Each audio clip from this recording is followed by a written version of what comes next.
ஆச்சி அதிரசமா விடுங்க, கையில தட்டி சூடான எண்ணெயில பொரிச்சா அதிரசம் ரெடி.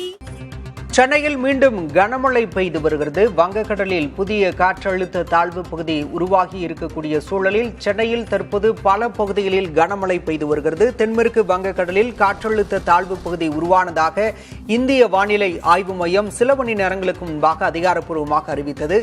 இந்த நிலையில் தற்போது சென்னையின் பல்வேறு பகுதிகளில் கனமழை பெய்து வருகிறது. விவரங்களோடு செய்தியாளர் ராஜ்குமார் இணைந்திருக்கிறார். ராஜ்குமார், கூடுதல் விவரம்.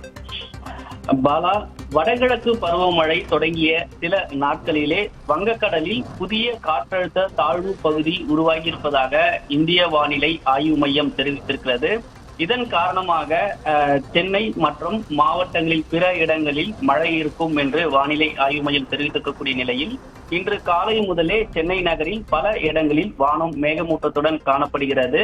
சென்னை மற்றும் புறநகர் பகுதிகளில் காலை 8 மணியிலிருந்து ஒரு சில இடங்களில் பரவலாக மழை இருக்கிறது.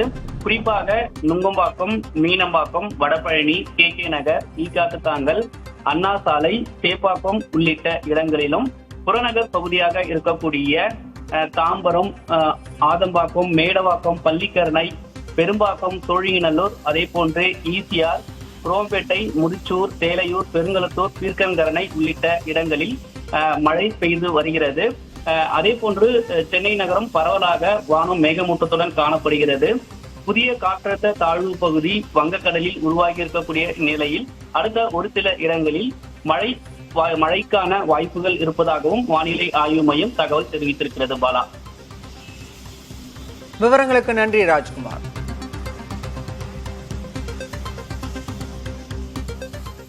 ஆச்சி அதிரசமா விடுங்க, கையில தட்டி சூடான எண்ணெயில பொரிச்சா அதிரசம் ரெடி.